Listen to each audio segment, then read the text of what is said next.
Pai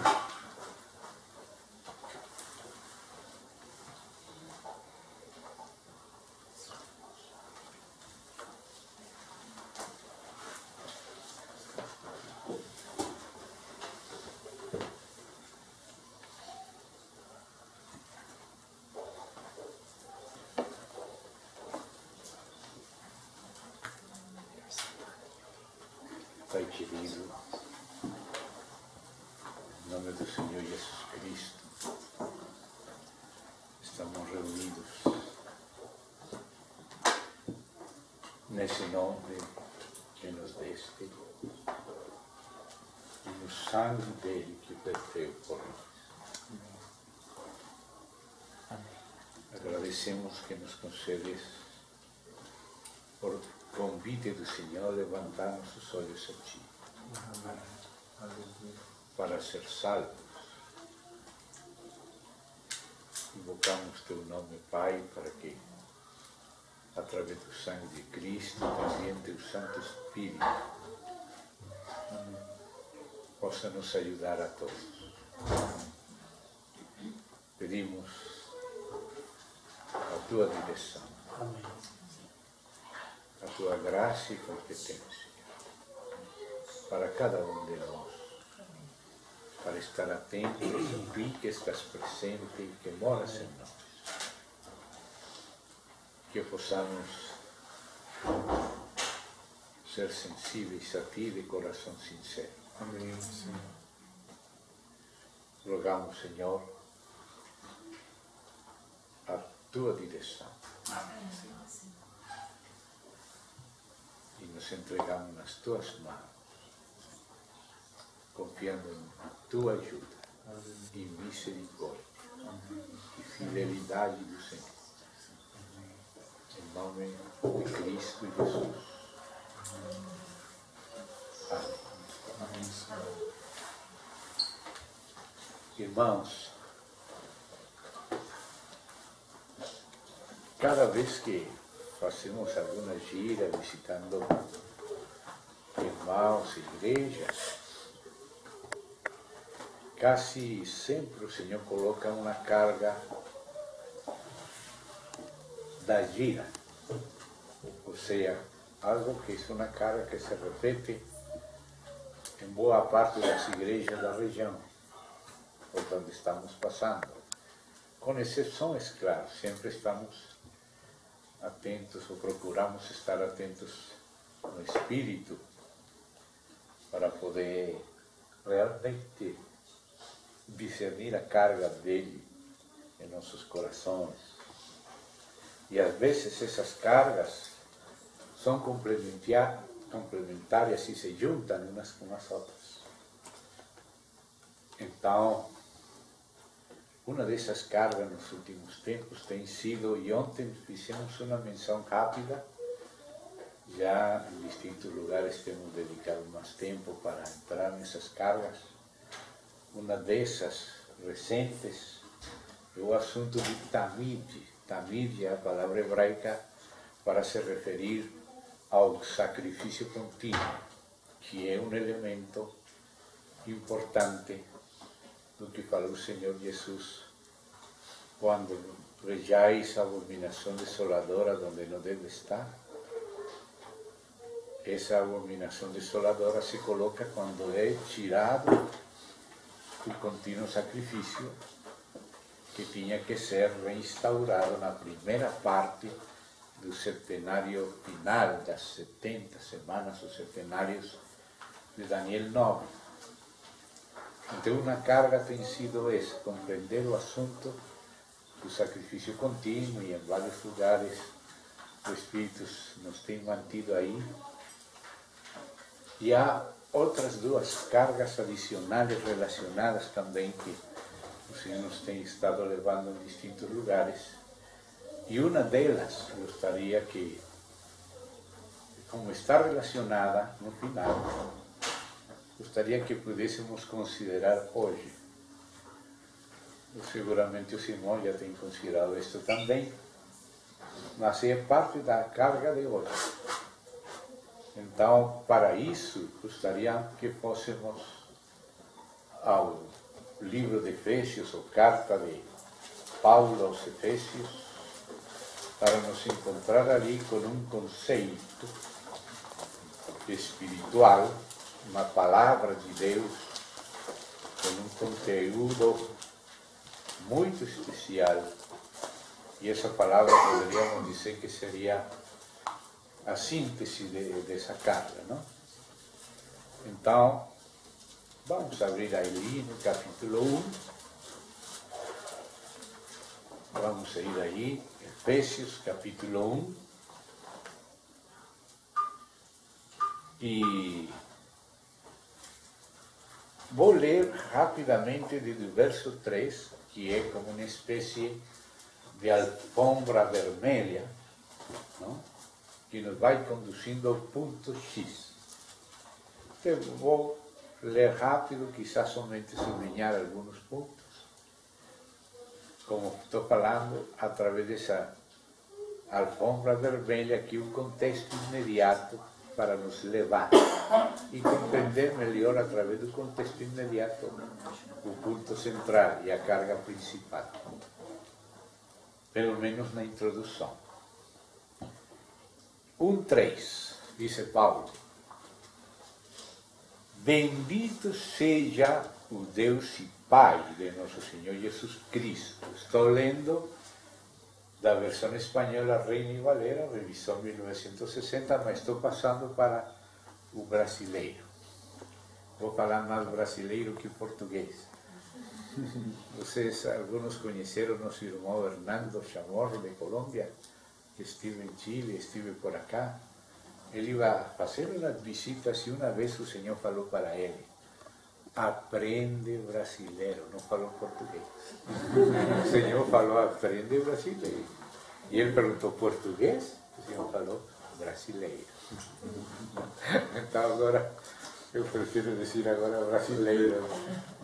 Uma vez estava em Holanda, no aeroporto de Schiphol, e havia 2 portugueses falando e só entendiam 60%. Mas sabe que com vocês ensinam 90 e tanto. Então, compreendo o Senhor quando fala brasileiro. Amém. Perdão essa disquisição aí. Bendito seja o Deus e Pai de nosso Senhor Jesus Cristo. Essa frase de Paulo vem do próprio Senhor. Eu falo do meu Deus e do meu Pai. Então, su Deus e Pai de nosso Senhor Jesus Cristo, que nos abençoou com toda bênção espiritual nos lugares celestiais em Cristo, segundo nos escolheu nele antes da fundação do mundo, para que fôssemos santos e sem mácula diante dele, em amor, tendo-nos predestinado para ser adotados. Essa palavra adoptados tem um sentido diferente no grego, não é aquele que entendemos em Latinoamérica como que não é nosso filho, é filho do outro, mas vamos fazer como se fosse o nosso filho. Mas não é esse o sentido aqui da palavra. Aqui a palavra adoção, de onde vem adotado, essa palavra grega huiothesia, que quer dizer hijificação, filiação. Ou seja, que sim somos filhos dele, nascidos dele mesmo, do Espírito dele, participantes da natureza divina. A ideia não é que nós somos filhos e nos toma como se fôssemos, não. A ideia é que somos filhos, não nascidos de vontade de carne, de varão, sino de Deus, nascidos do Espírito de Deus. E a palavra huiothesia usa a raiz huios, que quer dizer filho no sentido de maturidade. Existe também a palavra filho, tecná, como filhinhos. Ou seja, os que nasceram de novo no começo somos filhinhos. E o objetivo é que esses filhinhos amadureçam para poder se fazer cargo da herança, que a herança possa ser confiada nas mãos deles. E por isso existe como essa espécie de cerimônia quando se marca a chegada ao huiotesia, de Tecná a huios, ou seja, filhos maduros que agora podem se fazer cargo da herança. Antes também é herdeiro, mas precisa de tutores, curadores, até que madurem. Então aqui a adoção está falando de algo de maturidade e de filhos verdadeiros, com natureza divina, filhos do Pai, pelo Espírito. Em amor, tendo-nos predestinado para ser adotados, nesse sentido de huiotesia, filhos seus, por meio de Jesus Cristo. Essa é a única possibilidade de chegar a ser filhos deste tipo. Segundo o puro afeito da sua vontade, para louvor da glória da sua graça, com a qual, com a graça, nos fez aceitos no amado. É outra frase que tem origem especialmente lá no Levítico, quando fala da festa das primícias. E diz que quando se oferece aquela primeira gavia das primícias, que o próprio Jesus Cristo é para ser aceitos. Não somos aceitos por causa de alguns irmãos mais perfeitos que outros, somos aceitos no amado. E daí vem esta expressão de Paulo. Obrigado. Então diz, com a graça, ou seja, com a glória da sua graça, nos fez aceitos no amado, em quem temos redenção por seu sangue, o perdão dos pecados, segundo a riqueza da sua graça. E aqui ele coloca somente uma vírgula, não um ponto. Muitos teríamos a tentação de colocar aqui ponto e nem sequer seguido. Ponto à parte. Falou muita coisa. Mas não. Só tem uma vírgula. Esse espaço é somente questão dos impressores, não deveria haver espaço. Agora diz, essa vírgula, diz depois da vírgula, essa graça Deus fez sobreabundar. Já o fato de ser perdoados, aceitos, amados, redimidos, recuperados, é uma graça abundante. Mas ainda fala que essa graça vai além disso e sobreabunda. E agora sobreabunda no outro sentido, que já não é somente perdão. Agora diz, sobreabunda para conosco em toda sabedoria e inteligência. Ou seja, que não somente nos perdoou, sino que também nos deu uma sabedoria e inteligência que vem da graça, diferente daquela natural humana. Tanto Paulo como Tiago fazem diferença nesses dois tipos de sabedoria, uma que vem do alto e outra que é natural, e que até Tiago fala de animal e diabólica. Não? Aqui está falando daquela sabedoria e inteligência que vem da graça e que é uma sabedoria e uma inteligência acerca de um mistério da vontade divina. Então, aí diz, dando-nos, ou seja, essa graça sobreabunda em sabedoria e inteligência acerca do mistério da vontade, do propósito eterno de Deus. E então diz, dando-nos a conhecer o mistério da sua vontade. Porque Deus não somente quer dar-nos a conhecer o mistério do seu ser, sino também do seu querer. Então disse, o qual tinha-se proposto, e aí vem a palavra propósito, debaixo de o que Deus se propôs em si mesmo. E então aí chegamos no verso 10, onde encontramos aquela palavra-chave, aquela palavra coração da passagem. E aqui a palavra não está traduzida completa ainda, que a tradução é verdadeira e a tradução é parte da palavra, mas a palavra é mais rica. A palavra que aqui se traduz reunir, não sei como se traduz em Ferreira de Almeida ou em outra tradução. Convergir. Fazer converger, Congregar. congregar, Se tornar, retornar congregar. a congregar. Foi no A livro. palavra Foi no é a livro. seguinte: anakepalaiosastai, que aqui se traduziu reunir, congregar, tornar a congregar. A palavra é mais rica que tudo isso. E a carga principal é a carga desta palavra.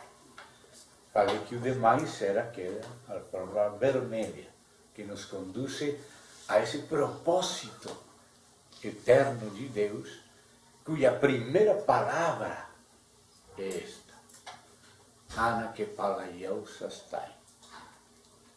Essa palavra tem um prefixo, ana, que é o mesmo de reunir.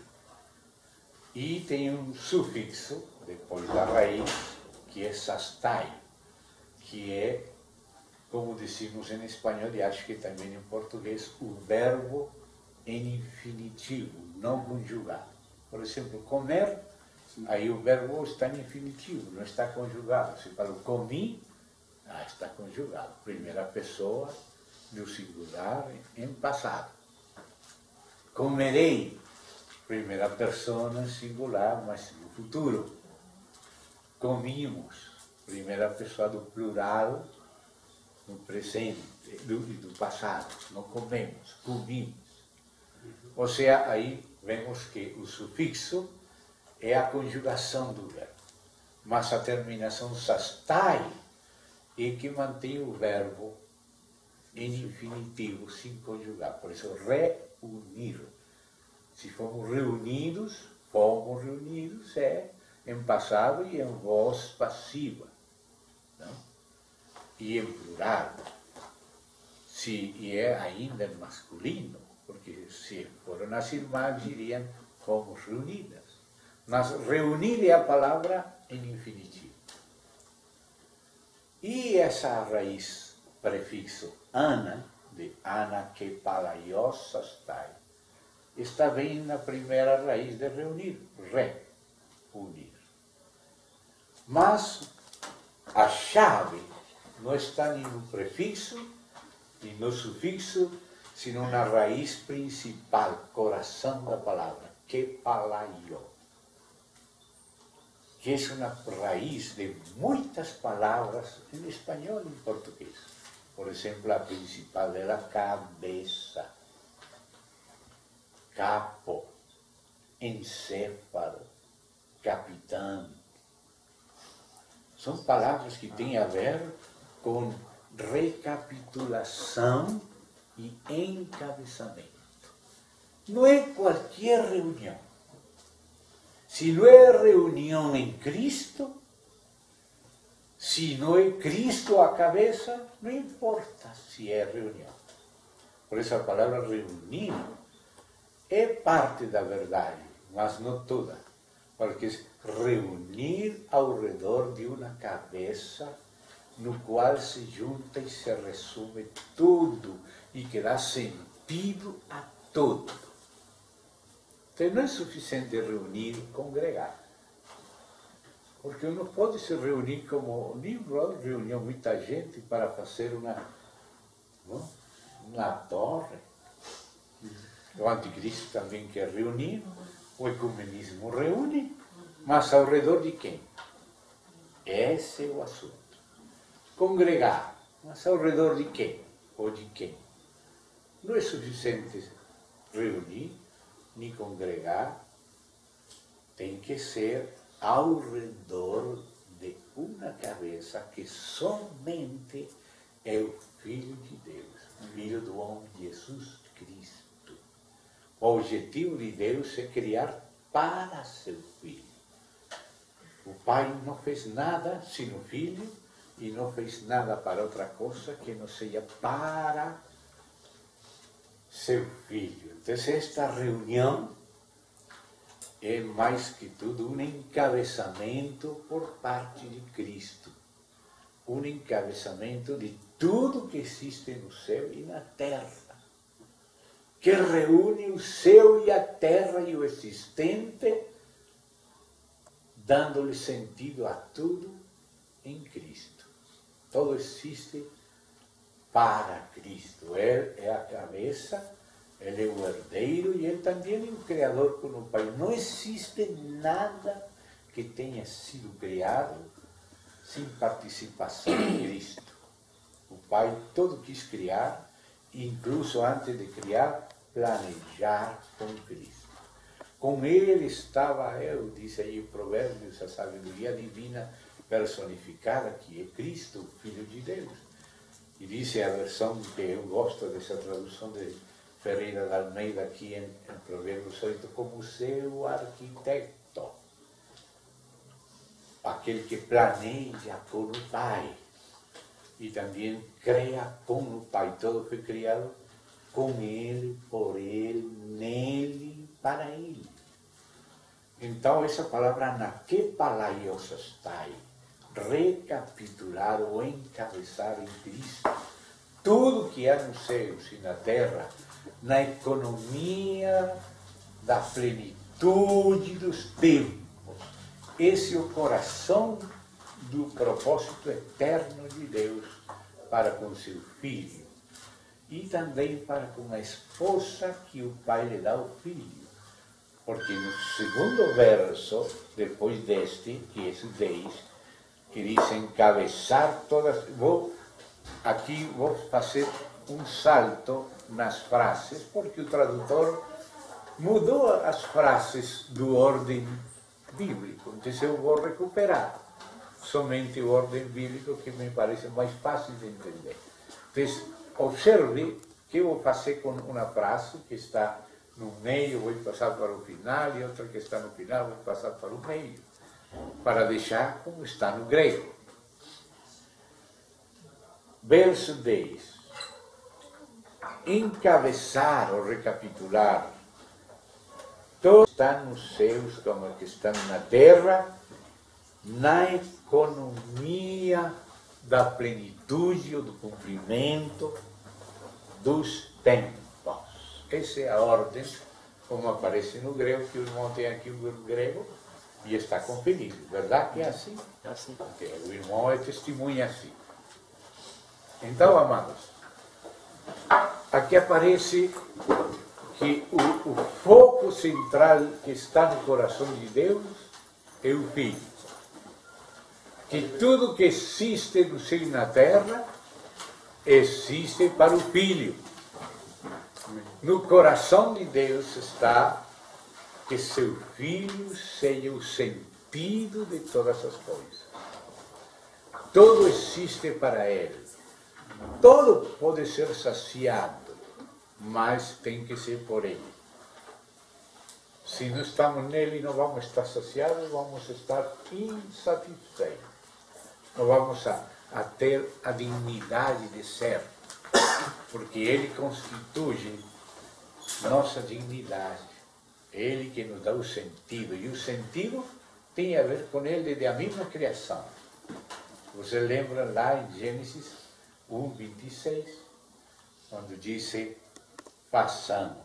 Aí está o compromisso total do Pai, do próprio Filho, que sabia por onde tinha que falar, mas falou amém.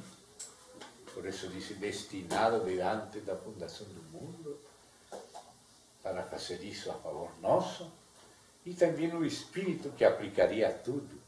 Aí está o compromisso do Pai, do Filho e do Espírito em fazer um homem coletivo, um nome genérico, não somente o nome Adão, primeiro marido da Eva, senão o homem. Não façamos um homem, senão façamos o homem, um homem corporativo, um homem coletivo. E esse homem desde que foi criado para uma relação direta com Cristo. Por isso diz, façamos o homem a nossa imagem. E isso que a Trindade fala em plural, nossa imagem, quer dizer que o próprio Pai se reconhece fielmente representado no seu Filho. De maneira que pode falar nossa imagem. O que vocês veem no Filho é a exata reprodução do que eu sou, o Pai. Quando ele diz a nossa imagem. E a mesma coisa, o Espírito Santo também não sai do Filho. Ele vem glorificar o Filho. O Espírito Santo vem a nos mostrar como que é o Filho. E ele não fala por sua própria conta, senão tudo que ouve do Pai e do Filho. Nisso o Espírito é aquela união do Pai e do Filho em natureza, em essência, em propósito. Não há separação. São três pessoas, mas não são três deuses. As três pessoas têm a mesma essência, a mesma natureza e são o mesmo Deus, mas que subsiste desta maneira tríplice, como a pessoa do Pai, ingênito, como a pessoa do Filho, unigênito, como a pessoa do Espírito Santo, procedente do Pai e do Filho. São três pessoas distintas, porque não se pode falar do Pai o que se fala do Filho, em certos aspectos. Por exemplo, você nunca pode dizer que o Pai é unigênito. Mas o Filho é unigênito. Ou seja, que nisso é uma pessoa distinta, não em essência, é a mesma essência divina. E quando falamos de essência, falamos dos atributos incomunicáveis de Deus que pertencem só a Ele, que só Ele tem sido eternamente e será eternamente, e ninguém mais vai ser Deus. Filho de Deus, sim, com natureza divina, não essência. Porque a essência se refere ao exclusivo de Deus. Natureza se refere aos atributos comunicáveis de Deus, os atributos morais. Ele quer que nós sejamos como Ele é, santos como Ele é, bondosos, transparentes, generosos. O caráter dele, os atributos morais, pertencem à natureza divina. E o único Deus tem uma mesma essência e uma mesma natureza. E por isso essa natureza, como é divina, e essa essência é divina, tem nesse caso, o Pai, o Filho e o Espírito são o mesmo Deus em essência, o mesmo ser em essência. Mas esse ser subsiste em três pessoas distintas, não em essência, mas na maneira como essa essência e natureza aparecem em cada pessoa. A essência divina e a natureza divina aparecem no Pai como ingênito. Ninguém gerou o Pai. O Pai não provém de ninguém, é só o que é distintivo da pessoa do Pai ao lado do Filho e do Espírito. Em troca, o Filho é o unigênito do Pai. O Pai é Pai do unigênito, mas o Pai não é unigênito. O único unigênito na Trindade é o Filho. Isso é distintivo do Filho. Por isso não errava Tertuliano, nosso irmão de Cartago, quando escreveu naquele escrito contra Praxeas, um presbítero unicista de Roma, ele desde Cartago, Tertuliano, de que há um só Deus verdadeiro, mas três pessoas distintas. Essa frase, três pessoas distintas e um só Deus verdadeiro, provém de nosso irmão Tertuliano, mas provém da dedução que ele faz da Bíblia. E aparece naquela obra chamada Contra Praxeas. E aí estamos chegando, seguindo o que o Espírito deu a ele desde a Bíblia, e concordando com ele. A que se estava ele referindo? E por isso tive aceitação pelo Espírito na história da igreja até hoje, dos que têm seguido cuidadosamente. Do Espírito Santo se fala também algo próprio e distintivo. O Espírito Santo é Deus, por isso mentir o Espírito Santo é mentir a Deus. O Espírito Santo também é eterno, como o Pai é eterno e o Filho também. Ou senão não seria Deus, não teria essência divina. Mas Hebreus 9,14 fala do Espírito ser eterno. E ser também Deus. Deus é Espírito, portanto o Espírito de Deus é divino. Não uma coisa, como falam os testemunhas de Russell, de que o Espírito Santo é uma força, como se fosse uma força criada. Nos livros deles colocam diabo em maiúscula e Espírito Santo em minúscula. Assim acontece nos livros deles. Mas, então, o Espírito Santo se caracteriza porque procede do Pai e do Filho. Assim ensina o próprio Filho. Aí está em João 16. O Espírito provém do Pai, mas também vem em nome do Filho. O Espírito é a união comum de amor, de natureza, de propósito, entre o Pai e o Filho. O Pai e o Filho estão no mesmo Espírito, que é também Deus como Pai. O Pai ama o Filho, dá toda a sua plenitude para o Filho. A plenitude divina do Pai, ele quis que habitasse corporalmente em plenitude também no Filho. E o Filho também devolve para o Pai todo o que é do Pai é do Filho, e todo o que é do Filho é do Pai. O Pai entrega tudo ao Filho, e quando o Filho recebe tudo, ele devolve para o Pai. Então o Pai passa a sua plenitude para o Filho e o Filho para o Pai. E essa plenitude compartilhada entre o Pai e o Filho é a plenitude do Espírito, que provém do amor eterno e é eterno também, do Pai e do Filho. Isso que se chama o filioque na história da igreja, e do Filho. O Espírito provém do Pai e do Filho. Os orientais somente pensavam de que provinha do Pai, mas não do Filho.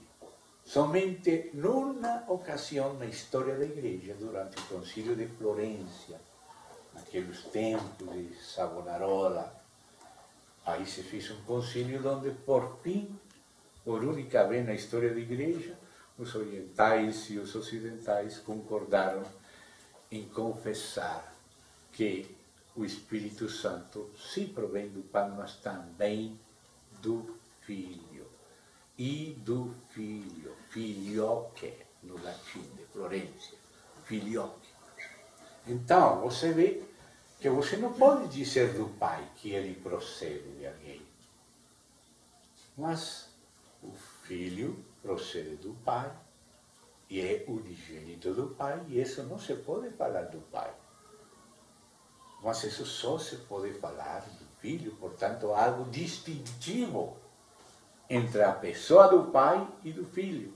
Não há distinção na essência da divindade, nem na natureza, senão como essa natureza subsiste de maneira pessoal no Pai, e como subsiste no Filho como unigênito, e como subsiste no Espírito como procedente do Pai e do Filho. Que é ingênito, que ninguém gerou e ninguém fez a ele proceder, é o que é distintivo da pessoa do Pai na divindade. Que é unigênito do Pai, o que é distintivo do Filho. E que procede do Pai e do Filho, o que é distintivo do Espírito. Três pessoas distintas, mas um só Deus verdadeiro. A mesma essência divina. Do Pai se diz que é Deus, do Filho se diz que é Deus, do Espírito Santo se diz que é Deus, portanto tem a mesma essência divina, tem a mesma natureza divina e é um só ser, um só Deus.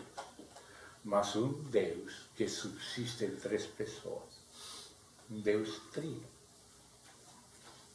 Então, isso é para nós ver que Deus tem uma natureza comunicável a nós, como tu em mim e eu em ti, que Ele seja um em nós. A natureza se refere aos atributos morais que Deus comunica ao homem, e até a certos anjos também. Mas a palavra essência se refere ao que é exclusivo de Deus. Ele é o único Deus eterno que sempre foi e será, não há mudança nele, ninguém nunca vai poder repetir ele, porque todos os demais fomos criados. Ainda que ele mora em nós e nos faça partícipes dos atributos comunicáveis da natureza divina, nós somos Deus, somos filhos de Deus. Nós temos princípio, fomos criados. E aunque Ele mora em nós, nunca seremos Deus. Só Ele é o único Deus verdadeiro. Pai, Filho e Espírito Santo. Aí sim, depois desse mistério, dele deriva todos os demais mistérios. Dele deriva um propósito eterno, é ser o ser de Deus. Agora vem o propósito, o querer de Deus. E no querer de Deus, no centro, está o Filho. O Pai faz tudo para o Filho, o Espírito Santo vem glorificar o Filho, o Espírito Santo não fala nada pela sua própria conta, senão que ouve perto do Pai e do Filho. Isso é característica dele, é aquele façamos o homem, esse se fazer do Deus Trino. Cada um faz uma parte. Aquele que tinha que morrer na cruz e fazer homem, morrer, primeiro para que a morte fosse expiatória, a vida tinha que ser perfeita, provada em tudo. Porque não haveria morte expiatória se não tivesse vida humana perfeita. Para que fosse expiatória a sua morte, ele tinha que nascer como homem, crescer em todo como homem, ser provado como homem e sair vitorioso como homem. O próprio Pai, que é o mais alto juiz, disse: "Este é meu filho amado, no qual tenho contentamento. A ele ouvi, nele que somos acertos." Nele. Amém? Então, agora, aparece junto com esse Cristo central a igreja. E aparece o relacionamento da plenitude de Deus. A plenitude que o Pai deu ao Filho, que o Filho comparte com o Pai no mesmo Espírito, aparece agora derramado na igreja. Então, aqui no seguinte verso 10, que fala daquela recapitulação, o encabeçamento de todo em Cristo, coloca ao lado de Cristo a sua esposa, assim como já deu a entender no início em Gênesis. Em Gênesis 2, nos ensina Romanos que Cristo está figurado por Adão. Nos ensina Efésios, segundo aos Coríntios, que a igreja está figurada em Eva. Então, quando Deus fala acerca de Adão, mas sabemos que Adão é figura daquele que viria, e Eva a figura da igreja. Então, quando o Senhor fala, não é bom que o homem esteja só, mas esse homem é a imagem de Deus, que é Cristo, essa imagem. E é figura de Cristo aquela Adão. Então, Deus não está falando só do marido da Eva, do primeiro piloto, do plano piloto. Não, ele disse, não é bom que o homem esteja só. Far-lhe-ei ajudador idôneo. nessas palavras de Deus, respeito de Adão, como figura de Cristo, aí está esse propósito. Façamos o homem, e depois vamos ver que esse homem corporativo, que no final vai ser Igreja Gloriosa, ele queria isso para todo ser humano, mas não queria impor, senão que tinha que ser recebido por cada um. Então, no final, é a Igreja Gloriosa a que vai conseguir esse propósito de Deus com o homem. Vale-ei ajudadora idônea. Essa ajudadora idônea, essa costela de Cristo, feita do mesmo material dele, nada estranho acrescentado, só ele, só o que ele, Cristo, sendo conformado na ajudadora dele. Eu farei, isso eu farei, vale-ei Adão, a Cristo, figurado em Adão, ajudadora idônea. Então, isso é a razão pela qual no verso 11 de Efésios 1 diz, nele, em Cristo. Tudo isto é em Cristo. Fora de Cristo isto não se dá. Mas isto é o que se dá em Cristo. Assim mesmo. Isso é grande, porque assim mesmo quer dizer 100%. Se fosse 99,9 não seria assim mesmo. Seria quase, mas não assim mesmo. Mas dizem, nele, assim mesmo, tivemos herança, tendo sido predestinados conforme. De onde vem essa palavra conforme? De Gênesis 1:26, façamos o homem a nossa imagem, conforme nossa semelhança e senhoreio. Deus delega o senhorio. O senhorio está juntando o que Montesquieu dividiu.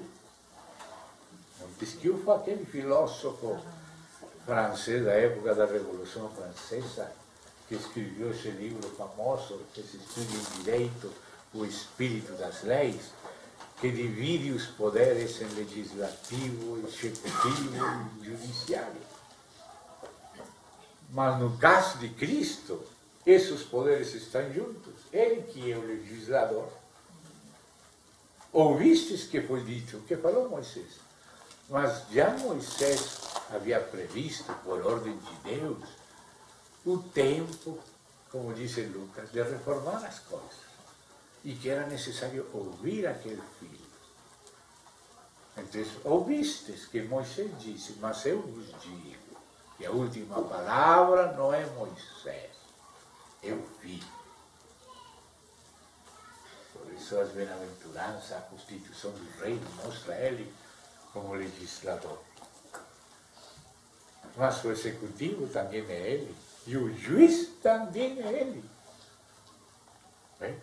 E por isso, quando ele delega autoridade na igreja, e essa autoridade aparece nos anciãos da igreja, ou aparece nas famílias, nos cabeças de família, aí você vê que esses três poderes estão juntos, porque são distintos aspectos do próprio Senhor. Então, o modelo não é aquele que discutia Montesquieu no inferno com Maquiavel, segundo a novela de Maurice Joly. Você sabe que Maurice Joly, um escritor francês, se inventou uma novela que se chama assim, Diálogo no Inferno. Esse é o título da novela. Tem um subtítulo, Entre Maquiavel e Montesquieu. Ele disse que Maquiavel morreu e foi para o inferno. E um século depois, morreu também Montesquieu e também foi para o inferno. E se encontraram Maquiavel e Montesquieu no inferno. E começaram a discutir no inferno qual seria a melhor maneira de criar um Estado perdurável na Terra. Já não tinha mais oportunidade, mas podia falar no inferno.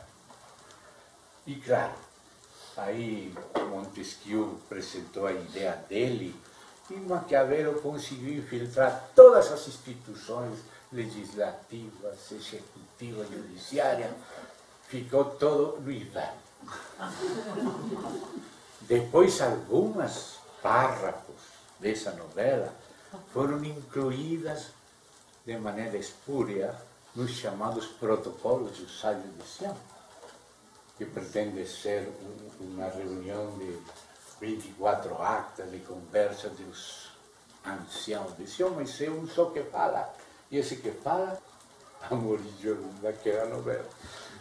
Assim que parece que, bueno, o que fala é muito interessante, mas é um plágio. No caso de Deus, todos os poderes estão nele. Amém? E são para bem, graças a Deus. Não podem ser maquiavelizados. Amém. Não podem ser. Amém? Infiltrados por Maquiavelo nem por diabo. Então, aí aparece a esposa ao lado dele. Ele no centro, mas não é bom que esteja sozinho. Vou lhe fazer ajudadora idônea. E Cristo amou a igreja que o Pai lhe vai dar. E que vai ser com ele, ela, esperamos nós formar parte dela, não?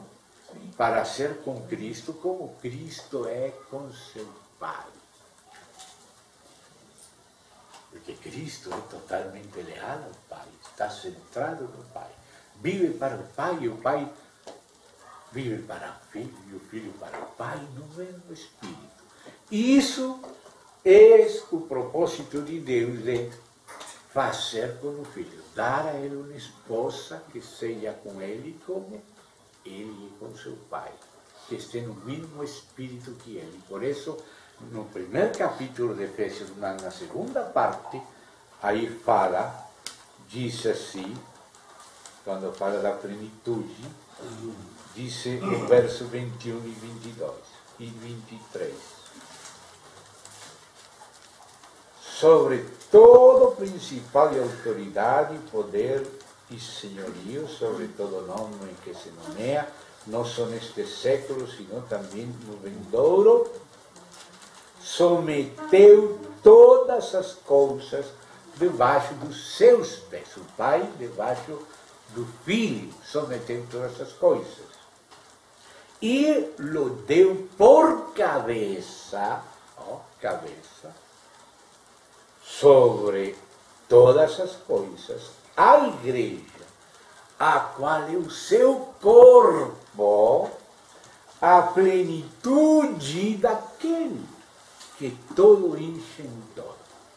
Ou seja, a plenitude do Pai enchendo o Filho, o Pai e o Filho enchendo o Espírito, e o Espírito passando a plenitude compartida entre o Pai e o Filho, que é o Espírito, ao corpo de Cristo, que é a igreja. Isto é algo altíssimo. E isso é o que está escondido nessa palavra que foi traduzida e completamente reunida. Nas anaquepalaiosas tal. Recapitular, encabeçar todo o que há no céu e na terra em Cristo, e esse Cristo casado com uma esposa que hereda com seu marido a plenitude. Pai, a glória que me deste, eu lhes tenho dado. Eu quero que onde eu estou, eles estejam comigo para que vejam a minha glória. E o que acontece quando nós vamos vindo a sua glória? Nós mesmos vamos sendo transformados de glória em glória, conformados, aí está a palavra conforme, que vem de Gênesis 1:26. Façamos o homem coletivo, que é a igreja, parlei, ajudador idônea, com a nossa imagem. O Pai reconhecendo-se, bem representado no Filho, nossa imagem. E o próprio Espírito Santo também. Façamos o homem a nossa imagem, conforme, aí diz, Paulo fala, nos predestinou para ser conformados à imagem do seu Filho. E por isso fala do Filho varão, que é Cristo, mas se formando na igreja, crescendo a igreja à medida da estatura, da plenitude de Cristo. Então não podemos separar Cristo do Filho varão, mas tampouco podemos negar que o Filho varão se forma na igreja. Mas para que se forme tem que ser ele mesmo o primeiro Filho varão. Ele é chamado de Filho varão. Em Salmo 2, o que se fala do Filho varão em Apocalipse 12, se fala de Cristo no Salmo 12. No Apocalipse 19, na segunda vinda dele.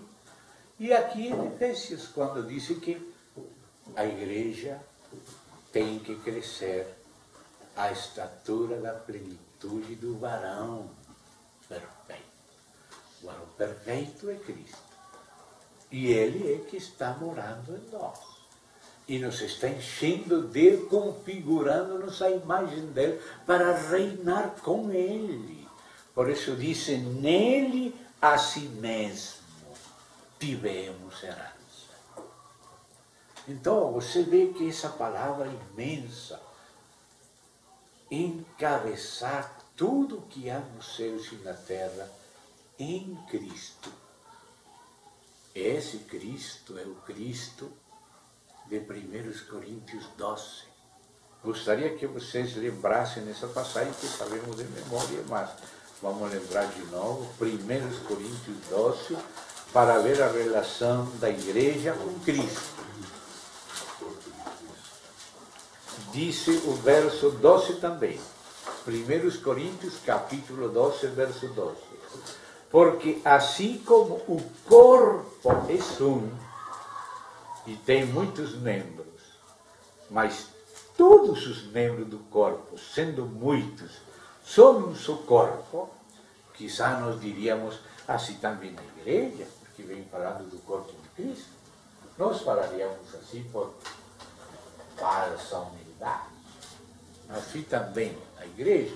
Mas Paulo fala claro, sem falsa humildade, ele sabe, ele tem revelação. Assim também Cristo. Cristo é como um corpo que tem muitos membros. E todos os membros, sendo muitos, são um corpo. Assim também Cristo. Ou seja, que o modelo para a igreja é Cristo e o modelo de Cristo é a igreja. É o mesmo Pai no Filho e o Pai e o Filho pelo Espírito na igreja, que é o seu corpo, a plenitude de aquele que todo enche em todo. Então, a plenitude de Deus está corporalmente em Cristo. E ele ascendeu para encher tudo. Para encher tudo. Para que Deus seja tudo em tudo. Quando chegamos no final da Bíblia, vemos todo reunido na Nova Jerusalém que tem a glória de Deus. A Nova Jerusalém descendo com a glória de Deus. Por quê? Porque o Pai deu a glória ao Filho, e o Filho deu a glória à igreja. O Espírito Santo glorifica o Filho fala, Pai, glorifica teu Filho, para que teu Filho te glorifique a ti. E nos ensina, e nisto é glorificado meu Pai, em que vocês vão e levem muito fruto. E esse fruto que é? Cristo formado na igreja. Então esta palavra central do propósito eterno de Deus, na que Palaios está, é uma palavra que reúne um propósito. Deus quer encabeçar tudo com Cristo, que tudo expresse a Cristo, que tudo se submeta a Cristo. Tudo que não está submetido a Cristo está perdido. Está perdido. Isso como fala aí na epístola de Judas, o Espírito Santo, dizendo que são como estrelas errantes. Estrelas que não sabem ao redor de quem giram. Então a palavra encabeçar tem que ver com gravidade, tem que ver com peso de glória. Gravidade é o que faz girar ao redor dele. Nós não estamos girando ao redor de Darwin, porque não conhecem a Cristo. Tem gente girando ao redor de Darwin, ou ao redor de Marx, ou de Mao, ou de Adam Smith, ou qualquer outro, ou de Ibrahim, o califa novo que apareceu lá. Mas, irmãos, a igreja gira ao redor de Cristo. Vive em Cristo e vive para Cristo. Ou seja, que Cristo é aquele que tem gravidade. E nós giramos ao redor dele. Ele que nos dá sentido e ele que nos realiza nele com ele. E o caráter dele é tremendo. Pai, eu não vou chamar eles. E falou para nós também, não? Não vou chamar vocês de servos. São servos. Mas o servo não sabe o que está fazendo o seu Senhor.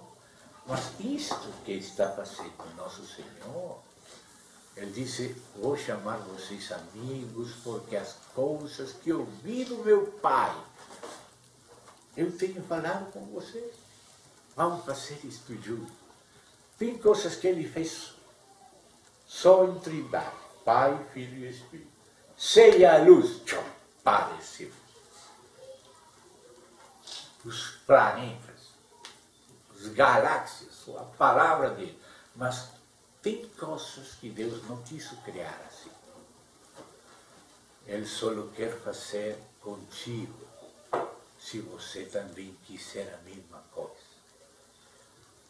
Deus não pediu permissão às galáxias para existir, não existiam, se existem não são pessoas. Tem anjos cuidando delas, mas elas são coisas. Mas o superior não são as galáxias. O Senhor não falou, vou fazer as galáxias a nossa imagem. Não. Alguma coisa das pegadas de Deus está aí. E podemos encontrar sinais de Deus nas galáxias. Mas o principal que Deus falou, façamos a nossa imagem. E como Ele é livre, nos fez livres, porque estou falando antes da queda. E antes de Calvino e de Teodoro Belo. Falando de Cristo, nos criando a sua imagem antes da queda. E esse propósito não mudou. O diabo nos afetou, mas o propósito não mudou. O Senhor também nos afetou para bem. Ele veio que estava morto e nos deu vida. E se permanecemos nele e ele permanece em nós, seremos verdadeiramente livres, como ele sempre quis que sejamos. E somos nele. Nele somos livres. Verdadeiramente. Não importa o que diga Teodoro. Veja. Ele disse, Cristo é, se permaneceis em mim, e as minhas palavras permanecem em vós, sereis verdadeiramente livres. Livres em Cristo, porque a sua imagem, as coisas que ele decidiu fazer de mais alto nível, se realizam em conselho. Façamos isso. E nesse conselho somos convidados. Você quer o que eu quero? Eu quero. Seja comigo, conforme tua palavra. Amém. Começou tudo. Mas se falamos que não, então nós nos excluímos. Ele não nos exclui. Todo homem foi feito com este propósito. Passamos o homem para isso. Mas não todo homem vai chegar por culpa do homem. Mas o homem vai chegar na igreja gloriosa, no novo homem. O homem que virou velho homem, agora vira novo homem em Cristo. Ainda que passe por velho homem. E ainda se o homem não tivesse caído, também precisava nascer de novo. Ainda assim caia. Porque o homem criado era neutral. Tinha humanidade criada, mas não tinha comido da vida divina. tinha que comer da vida divina para nascer de novo e participar da natureza divina e poder assim ser a ajudadora idônea do Filho, coerdeira com ele. Então, aí está esse conceito. Ana que palaiosastai. Recapitular, reunir tudo, encabeçar tudo no Filho. Agora, irmãos, isso implica também outro assunto. Se vocês me permitem avançar um pouquinho, 5 minutos mais. Sim, 5 minutos. uma hora. Porque, para avançar um pouco, essa palavra também nos leva a algumas outras palavras. Vamos ver uma delas, nos Atos dos Apóstolos. Vamos aí no capítulo 20, verso 27. 27. Aí diz assim, disse Paulo, no meio da despedida ante os anciãos da igreja em Éfeso, que ele chamou para Mileto, um porto perto dali, e se despediu porque nunca mais iba a ver ele. Mas, entre muitas coisas que lembrou a eles, ele falou como aquela atalaya que disse Deus em Ezequiel 33, que se ele vê vir a espada e não anuncia perigo, os pecadores vão perecer por seu pecado, mas o sangue dos pecadores vai ser demandado das mãos do atalaia, por não advertir. Mas como Paulo advertiu, está limpo do sangue de todos, como um bom atalaia. Então diz aqui, capítulo 20, vou ler desde o 26. Portanto, eu vos protesto no dia de hoje, que estou limpo do sangue de todos, porque não tenho reunido vos anunciar todo o conselho de Deus. Então aqui Paulo está expressando uma frase que se refere a uma realidade espiritual que condiz com o que ele ensinou a esta própria igreja de Éfeso, a esses ancianos, que é o coração de Deus, o propósito eterno de Deus, aquela anaquepalaiosastai, aquela recapitulação, aquele encabeçamento. Então ele fala de tudo o conselho de Deus.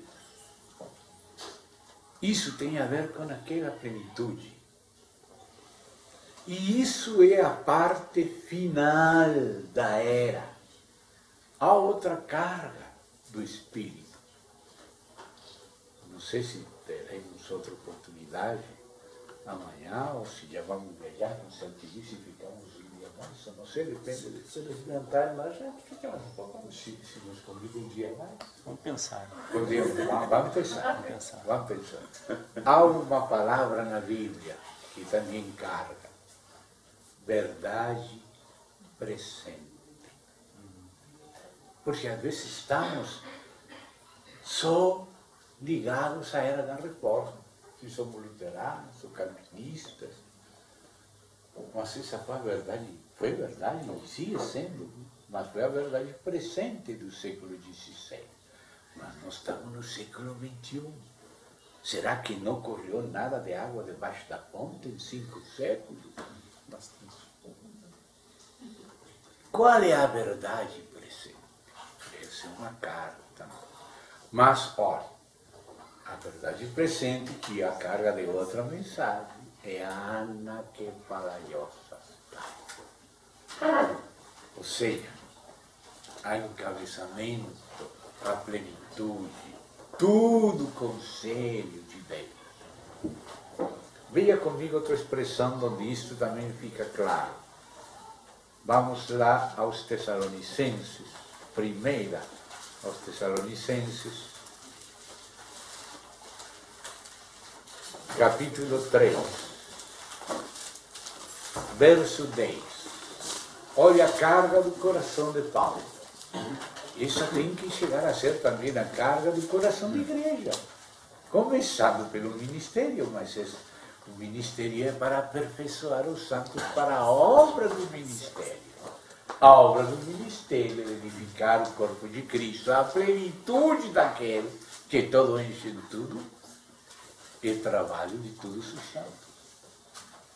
Então diz assim: orando de noite e de dia, com grande insistência, que a vezes nós oramos assim com flocheira, assim como quando deram aquela saeta de Deus para vencer os inimigos, e disseram, bata com estas saetas.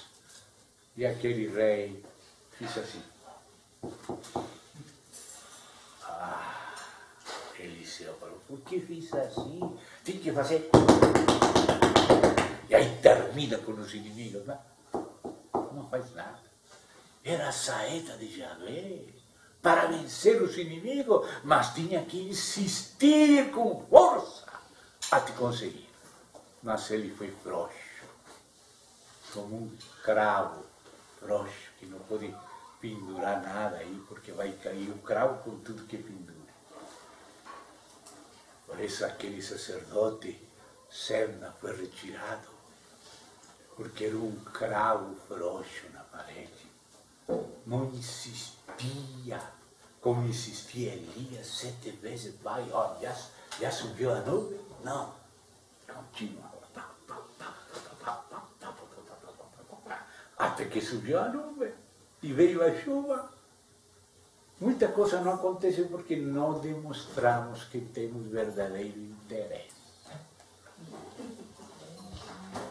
Então, olha o que fala aqui. Verso 10, 3, 1 Tessalonicenses. Orando de noite e de dia com grande insistência, para que vejamos vosso rosto e completemos o que falte a vossa fé. Essa frase, como se relaciona com aquela de capítulo 17 de Apocalipse, de Atos. Não reuni vos anunciar tudo o conselho de Deus, a fé completa, a fé que uma vez foi dada aos santos, aquela fé que tinha que ser revelada, o mistério da fé, que a cada diácono incluso tem que guardar. Nós nomeamos diácono que não sabe nada, nem de Deus, nem da encarnação. Requisitos para os diáconos, se diz assim mesmo, ou seja, que ainda mais para os presbíteros, é que guarde com limpa consciência o mistério da fé. O conselho de Deus, a fé completa, a anaquepalaiosas tai, ou seja, a visão da palavra de Deus completa. Há uma palavra de Deus completa. Vamos aí a Colossenses, retrocede um pouquinho, e vou ler desde o verso 24, capítulo 1 de Colossenses, verso 24. Agora me gozo no que padeço por vós e cumpro na minha carne o que falta de, não que falta a Cristo aflições, falta a nós participar um pouco mais das aflições de Cristo. Não que falta a Cristo, falta a nós participar mais de Cristo e mais das suas aflições. Então disse, por seu corpo que é a igreja, da qual fui feito ministro, segundo a economia de Deus. Aqui a palavra é economia. Que me foi dada para convosco. Note essa frase. Para que anuncie cumplidamente a palavra de Deus. Ou seja, que pode haver um anúncio incompleto, não cumprido, não pleno da palavra de Deus. não é a fé completa, não é tudo conselho de Deus, não é aquilo que produz a recapitulação de todas as coisas em Cristo. Muitas coisas ficam soltas fora de Cristo, como estrelas errantes.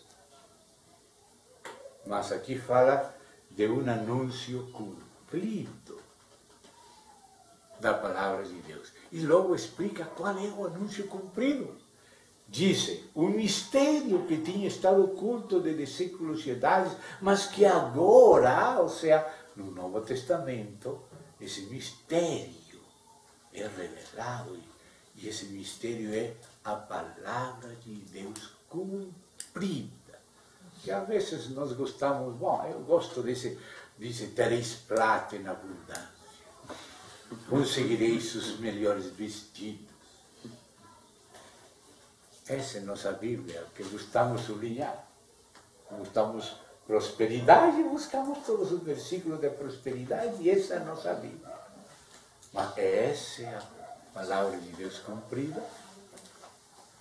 Não, não é. Então, a carga do ministério do corpo é a plenitude da fé, é a reunião de tudo em Cristo, é o significado de tudo segundo Cristo. Então aqui diz assim, qual é o mistério? A quienes, aos santos, quis Deus dar a conhecer as riquezas da glória deste mistério entre os gentios, que é, qual é esse mistério? Cristo em vós, a esperança e glória. Cristo é a primeira palavra, glória é a última palavra. Em vós. Aí estamos todos os filhos, toda a igreja. A quem anunciamos, amonestando a todo homem. Não podemos excluir ninguém. Alguns dizem, não tem que ir a pregar na África, porque eles não são predestinados. Somente os holandeses brancos, olhos azuis, somos predestinados. Aleluia. Não é assim. Tem que ir na África também, em todo lado. Amém? E que disse mais? E disse, ensinando a todo homem, em toda sabedoria. Não, isto não é para esses irmãozinhos, só para nós aqui os três.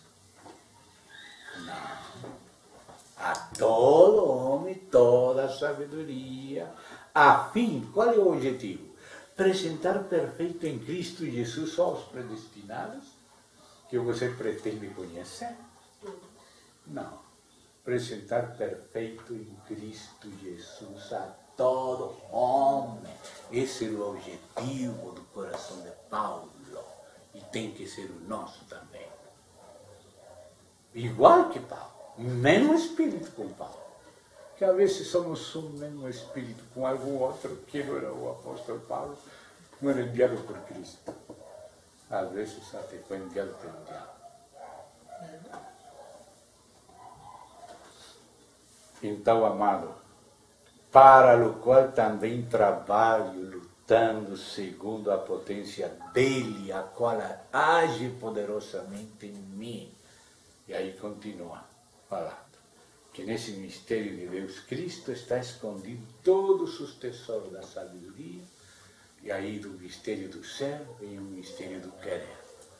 O mistério do querer, o mistério da vontade, vem o mistério do propósito, vem o mistério da economia, das etapas para conseguir aquilo. Vem o mistério do econômico, da economia divina, o mistério da piedade, o mistério do evangelho, o mistério da fé, o mistério de Cristo à igreja, o mistério dos candeeiros, das estrelas, mistérios do reino. E até os mistérios da iniquidade da Babilônia são revelados na revelação de Jesus Cristo. Porque Cristo expõe o contrário, para que seja conhecido e não nos engane mais. Somos econômicos dos mistérios de Deus. Amém, administradores, que é como essa palavra lá em 1 Coríntios 4. Então me permite que dizer só umas coisas a voz de paz. Toda a Bíblia é parte desse conselho de Deus. Então precisamos primeiro que o Espírito nos conduza ao texto da Bíblia e deixar a Ele nos falar. Oxalá podamos, com a ajuda dos idiomas originais, que Ele nos fale. Se não todos podem ter, os que possam, passem, comprovem, mostrem os demais. E aí vem a exegeses de Pedro. Aí vamos ver o aporte de Pedro, o aporte de Tiago, o aporte de João, o aporte de Mateus, o aporte de Marcos, o aporte de Paulo, o aporte de Lucas. E aí, nossa compreensão da palavra de Deus, essa teologia. A palavra de Deus é dele, é de Deus. Agora, nossa compreensão, às vezes não é perfeita, está avançando, tem que melhorar na comunhão de uns com outros, no concílio, na comunhão, até nas controvérsias e tudo. Aí vai aparecendo a nossa teologia, a teologia petrina, a teologia joanina, em nossa compreensão de João, de Pedro, de Paulo. Teologia neotestamentária é a nossa compreensão do Novo Testamento. Agora, o Novo Testamentorismo está acima de nossa compreensão. Nossa compreensão tem que ir crescendo. A palavra não vai crescendo, mas nossa compreensão sim. Então, é fundamental a exegesis de toda a palavra e sua interconexão para que possamos ter não só a teologia petrina, ou seja, a nossa compreensão de Pedro, não só a teologia lucana, ou jacobea, ou paulina, mas do Antigo e do Novo Testamento, a teologia bíblica, provém da exegesis. Mas depois da exegesis, você vai descobrindo os principais temas e verdades dos apóstolos. Aí você passa de uma compreensão exegética a uma compreensão dogmática, acerca dos pontos principais do que fala nos textos. Estudar os textos é um aspecto, mas descobrir os pontos principais dos textos acerca de Deus, acerca do propósito eterno de Deus, acerca da criação de Deus, acerca dos problemas que houve na criação, acerca da solução dos problemas em Cristo, na cruz, pelo sangue, pelo Espírito, resultado a igreja, resultados vencedores, o reino, e o reino eterno e o propósito eterno de Deus. Aí você passou da exegesis à dogmática. A teologia dogmática que ainda é compreensão da igreja, mas que é não só compreender os textos, sino distinguir os dogmas ou verdades principais, que é uma palavra bíblica. Às vezes os irmãos pensam que esse assunto dos dogmas não é bíblico, é porque não lê em grego. Mas quando você vai ao concílio de Jerusalém em Atos 15 e passa para Atos 16, que esta versão diz que escreveram as ordenanças, estavam colocando essa palavra ordenança, rebaixando o que realmente trata o concílio. A palavra grego, pode ver aí, os dogmas. Vai exatamente capítulo 16 de Atos, capítulo 16, vai ver a palavra dogma, que quer dizer dogmas. Então, capítulo 16 de Atos, que é a proliferação por todas partes da compreensão dos dogmas, do concílio apostólico. Isso, as grandes verdades. Diz aí no capítulo 16 assim, depois, verso 4, e ao passar pelas cidades, lhes entregavam as ordenanças. O grego diz Dogmata. dogma, os seus dogmas. O concílio era acerca do Evangelho, não acerca do chouriço. Porque às vezes pensamos que Atos 15 era a vez se posso comer chouriço, linguiça, como se isso fosse o tema do concílio. Posso então? Como aquele concílio lá em Bizâncio, quando os muçulmanos estavam tomando a cidade, e eles estavam discutindo de que color eram os olhos da Virgem Maria. E os muçulmanos matando cristãos. Quantos anjos cabem na ponta de uma agulha? Isso estavam discutindo em bizantinismo no concílio de Bizâncio, e os muçulmanos tomando a cidade. E pensamos que o concílio de Jerusalém era para tratar da linguiça. Não, era para tratar a essência do Evangelho. Isso que é dogmático, a essência do Evangelho. E aí disse assim, não? Ao passar pela cidade, se entregavam os dogmas que tinham acordado os apóstolos e os anciãos que estavam em Jerusalém para que os guardassem, assim que as igrejas eram confirmadas na fé. A fé, qual é o seu conteúdo? O mistério da fé. De que tratava o concílio? Da essência do Evangelho, não da linguiça. Da essência do Evangelho. Então, amados, aí você passa da exegeses à teologia bíblica, da teologia bíblica aos principais temas da palavra de Deus, grandes dogmas acerca de Deus, do propósito eterno de Deus, da criação de Deus, da rebelião do mundo angelical, do mal e da salvação em Cristo, a obra expiatória de Cristo, a obra do Espírito, a vida santa em Cristo e a vida da igreja, os vencedores da igreja, o reino e o reino milenial e o eterno, e o propósito eterno de Deus. Identifica os principais dogmas da verdade, aquela fé que seria dada à igreja, que foi dada, aquela fé que seria revelada. Vamos indo para Ana que para Yosastai. Como? Agora resulta que a Bíblia também mostra o processo da revelação progressiva.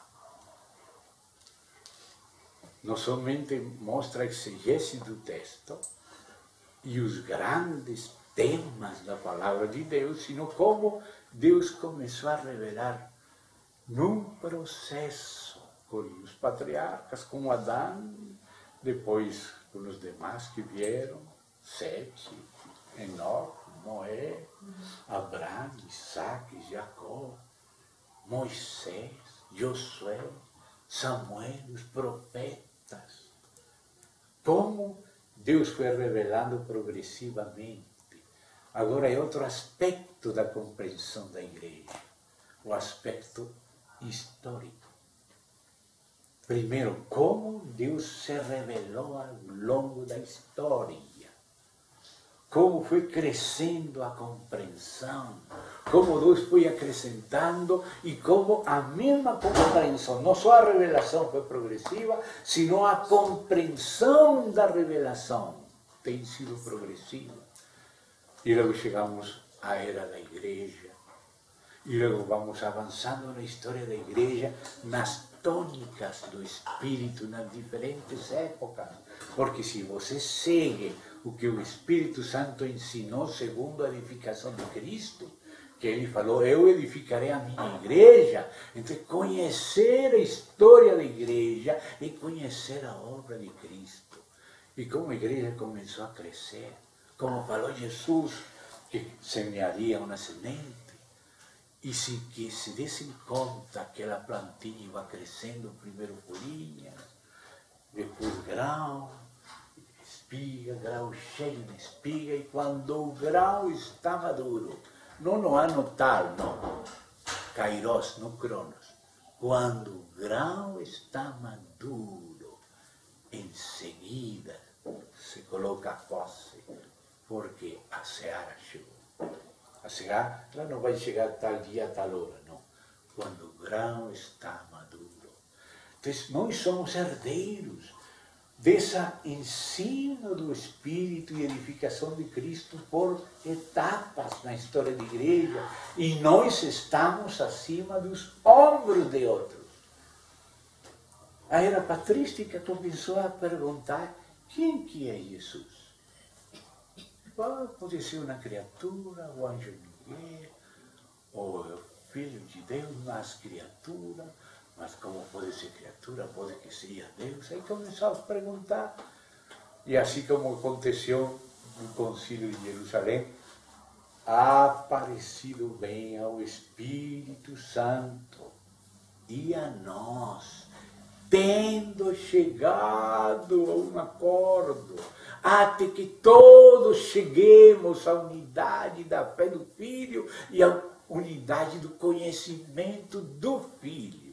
O que ele conhece, o que ele crê, seja nossa fé e nosso conhecimento na comunhão na qual nos conduz a igreja. Irmão, essa é a reunião ao redor de Cristo, de todas as coisas. E passa pela exegese, pela dogmática, pela história, pelos processos. Nos últimos tempos da história da igreja começaram a ver, e terminam, aquelas visões resumidas. Pessoas, às vezes, um pouco racionalistas, como Adolf Harnack, escrevem 7 volumes de história dos dogmas. Mas tem que ser corrigido por Reinhold Niebuhr, por James Orr, por Luiz Berkov, na História das Doutrinas, Progresso do Dogma, Manual de História da Doutrina da Igreja, corrigindo Harnack, que era racionalista e os outros eram conservadores. Niebuhr foi o pastor mestre de Karl Barth. 14 volumes de dogmática da igreja, corrigido por Vercover, outros 14 volumes, e um livro, O Triunfo da Graça, na teologia de Karl Barth, porque a teologia é nossa compreensão da palavra de Deus. Não vamos dizer que vamos descartar a teologia, porque quando você fala qualquer mensaginho que você tirou de 3 versículos, está fazendo teologia, porque a teologia é a nossa compreensão da palavra de Deus.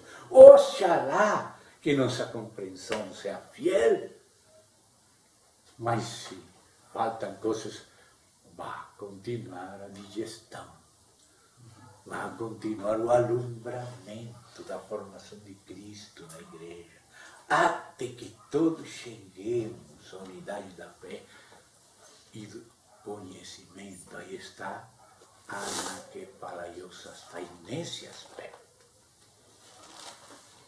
Pensem naqueles irmãos, vocês podem ler um latino-americano. Justo L. Gonçalves, um irmão que olha para toda a história da igreja e escreveu História do Pensamento Cristão. Essas obras recomendo os irmãos ler. Não para seguir teologia, sino para compreender o processo de iluminação do Espírito e de edificação de Cristo à igreja. Porque nós estamos nos ombros de todos e nós temos que herdar o benefício dos patriarcas, o benefício de Moisés, o benefício dos profetas, o benefício dos juízes, dos apóstolos, dos reis, dos pais chamados da igreja, dos pré-reformadores, dos reformadores, tudo avançando de glória em glória até chegar à verdade presente, a obra própria de nossa época.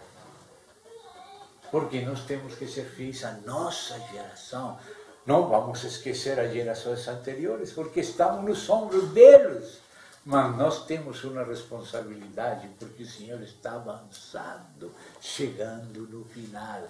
Tem coisas que a Bíblia disse que seriam reveladas no fim. Então, os que estavam neste tempo, temos que mastigar, engolir estas coisas com muito cuidado, aproveitar elas e ter concílio, o Espírito. Pareceu bem ao Espírito e a nós, tendo chegado a um acordo, não imponer outras coisas innecessárias, sino as mínimas necessárias para a comunhão, a paz, a edificação da igreja. Então, amado, essa carga que é para Deus, pensamento, a igreja avançando de glória em glória, até o último momento, até o que corresponde ver hoje, na verdade presente. Então, amados, agradeço a paciência. Vamos para cá. Podemos orar, quem deseja orar.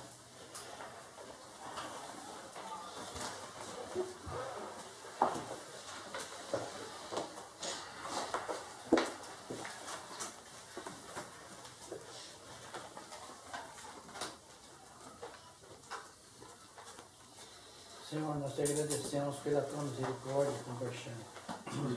Amém.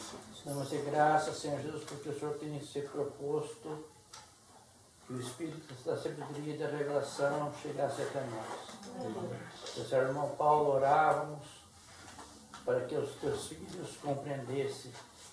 Nós também queremos compreender com todos os santos. A sua largura, a altura, o comprimento e a profundidade. Não permita, Senhor Jesus, que falte de nada aquilo que nós estamos necessitando e precisando.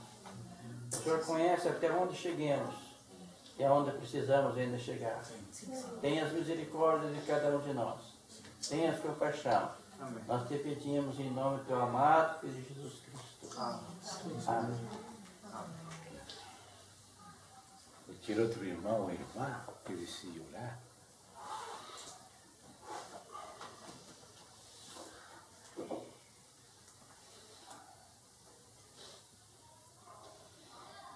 Dois ou três já é igreja.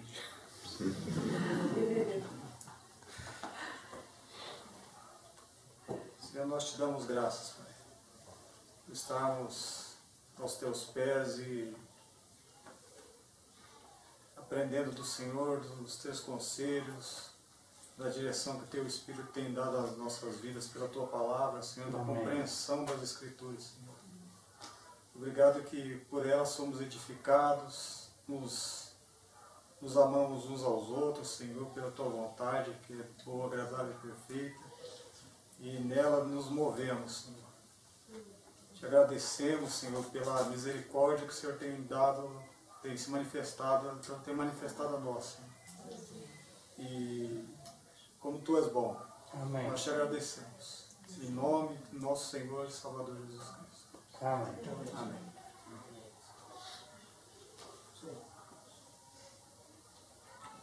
Pai, te damos graças, Senhor, por palavras tão maravilhosas, vinda do teu Espírito. Pai, que o Senhor possa nos capacitar, Senhor, a dar frutos em vida, Senhor, segundo aquilo que o Senhor tem dispensado em nós. Nos ajuda a compreender, Senhor. Em nome de Jesus. Amém.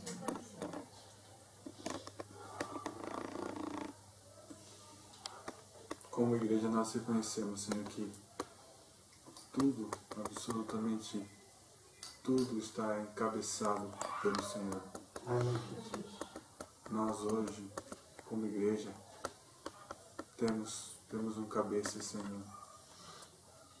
Fomos reunidos e agora temos um cabeça sobre nós, que é o nosso Senhor Jesus. Tu és o nosso Senhor. Por isso nós te chamamos de Senhor. Amém.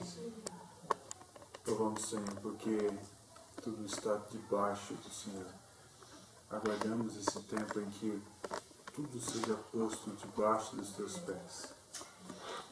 Oramos para que haja, que venha o teu reino, Senhor, e seja feita a tua vontade. Sim, seja como ela é feita no céu, ela seja feita nessa terra. E nós, como igreja, Senhor, clamamos. Ora vem, Senhor Jesus. Amém. Ora vem, Senhor Jesus. Amém. Aquilo que depende de nós, Senhor. Não queremos nos tornar tardios em ouvir aquilo que precisamos ouvir, Senhor. Amém. Em aprender o que precisamos aprender. Em ver, em conhecer, em viver aquilo que Tu queres que vivamos, Senhor. Então, muito obrigado pela insistência do Teu Espírito em cuidar de cada um de nós. Louvamos o Senhor. Louvamos o Senhor por isso. Amém, Senhor.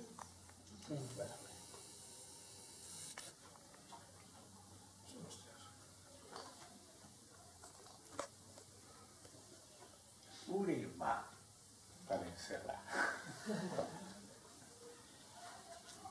Gratidão, Senhor. Pode ser noite, Senhor, que está unido em teu nome, Senhor Jesus. Pela tua palavra, Senhor Jesus. Damos-te graça, porque tu és bom, tu és maravilhoso. Teu poder, teu domínio, Senhor, sobre todas as coisas. Nós cremos em ti, Senhor Jesus, que tu és um Senhor, Criador de todas as coisas, Pai. Obrigado, Senhor Jesus, por cada irmão e irmã que está, Senhor Jesus, por ouvir a tua palavra. Que nós venhamos guardar nossos corações, que não seja mais nenhuma palavra, assim, só mais uma, mas que nós venhamos guardar e estar sempre atentos, Senhor, à tua palavra, Senhor, para o nosso crescimento, desenvolvimento em ti, Senhor Jesus. Amém. Te graças, que tu és bom, Senhor Jesus, tua misericórdia para todos sempre, Senhor. Guarda, Senhor, os irmãos, leva eles cada um dos seus lares, protege. Cuida do mal, Senhor, todas as coisas que não podem ti, todo acidente, todo animal, Senhor Jesus, tu venha proteger com os teus anjos, guardando a cada um, Senhor. Ó, Senhor Jesus, damos-te graça por tudo, em nome de Jesus. Amém.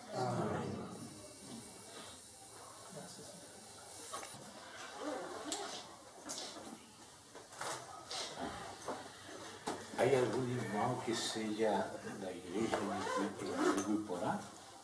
Aqui? Não. Tem reunião Hoje tem reunião. E quem verá a eles mais pronto? Temos uns livrinhos para eles. Acredito que eles virão amanhã. Ah? Eles vão vir amanhã. Eles vão vir acá? Então vamos deixar este para eles. Sim. Quais irmãos não têm este livrinho? Quem não tem? Não tem? Sim. Quantos são? Para. 4. Levanta a mão. 1, 2, 3, 4, 5, 6, 7. Tem irmão? Pega 7 vezes. Não, 6. Esse é um. R$20, tá, irmão? Não, é gratuito.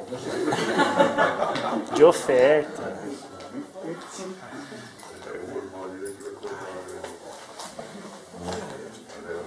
Está se formando e cada dia haverá algo mais.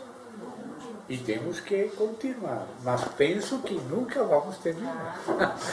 Porque é necessária a vida eterna para conhecer ao Plenamente. Mas tem uma parte em cada época. Tem algo que pertence a cada época. Sim, como como o irmão falou, né? A verdade presente. Sim, E dentro dela sejamos perfeitos. a perfeição. Porque Paulo fala assim em Filipenses. E naquilo que temos chegado, sigamos uma mesma regra.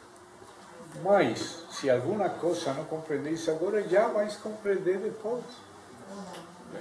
O importante é ir avançando e que o Senhor nos encontre o mais avançadinho possível.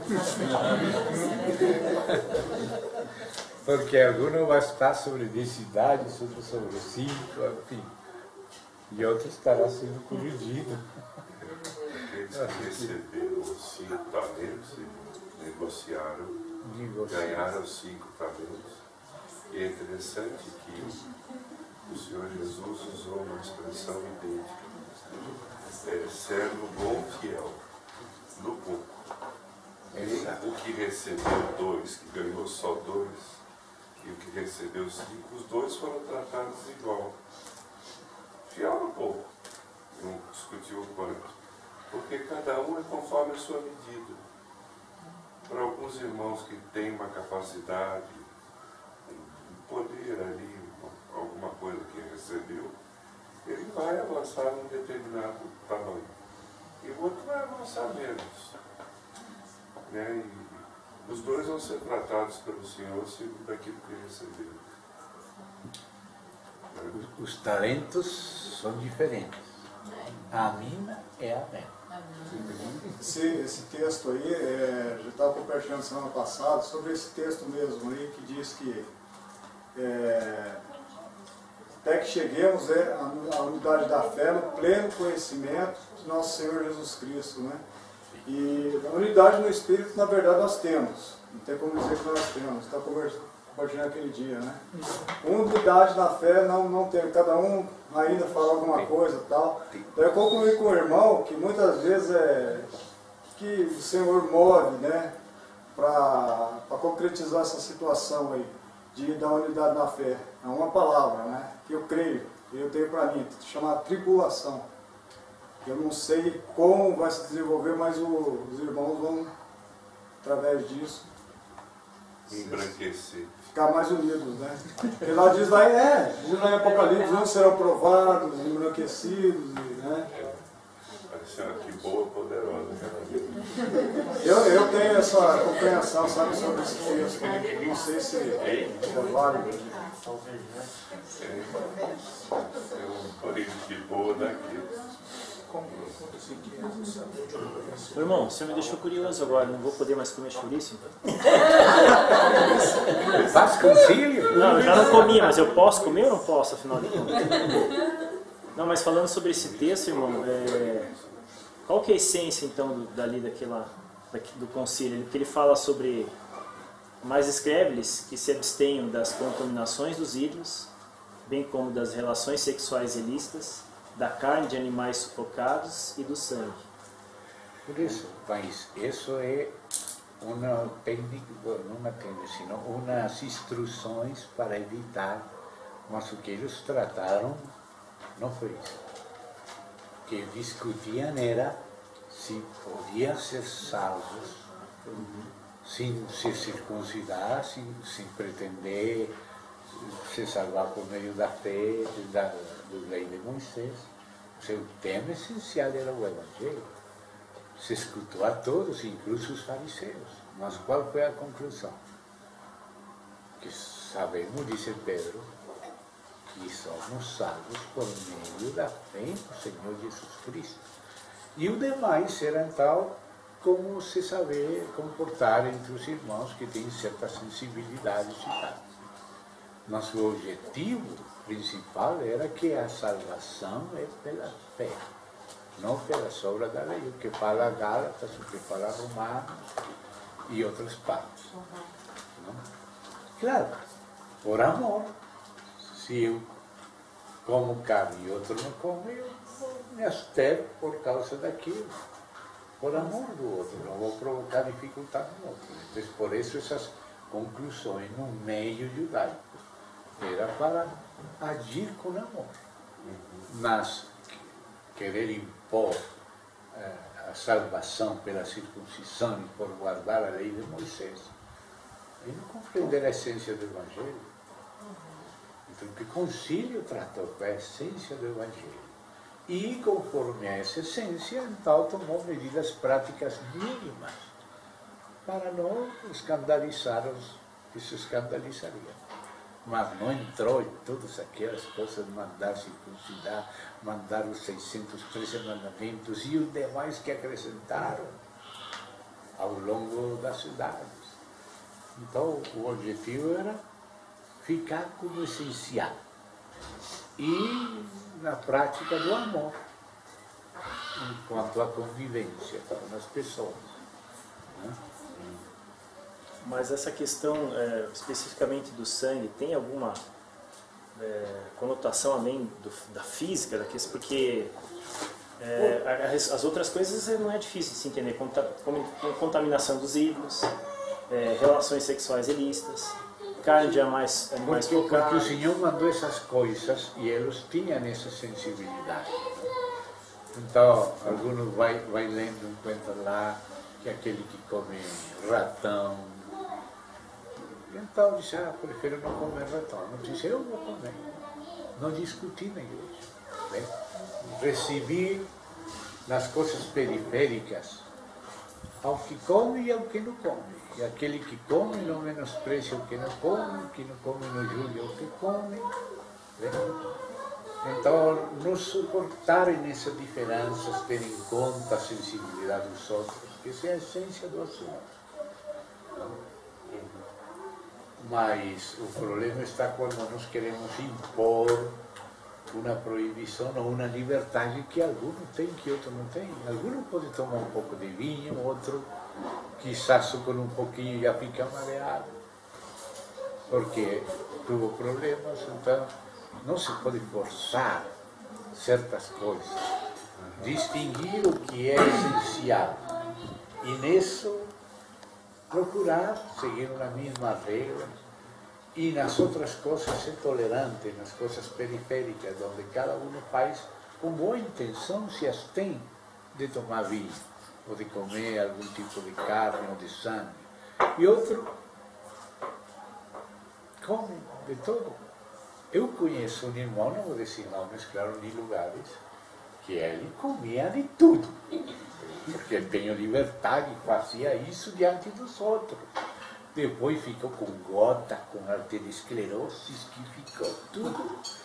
Ele teve que aprender a não comer tanta carne vermelha. E aí, pouco a pouco, foi melhorando. Não vamos a colocar isso como um dom, né? Porque a Bíblia faz diferença entre o que é dom e o que são opiniões. E enquanto opiniões, manda nos respeitar, não nos criticar, senão agir com amor. Irmão, nessa questão do encabeçamento, o senhor citou Efésios 1:10, diz que de tornar, na minha Bíblia fala tornar, né? Sim, sim. Tornar a congregar em Cristo todas as coisas, né? Na dispensação da plenitude dos tempos, tanto as que estão nos céus como as que estão na terra, né? Eu queria comparar isso com Apocalipse 11, 15, que lá diz assim.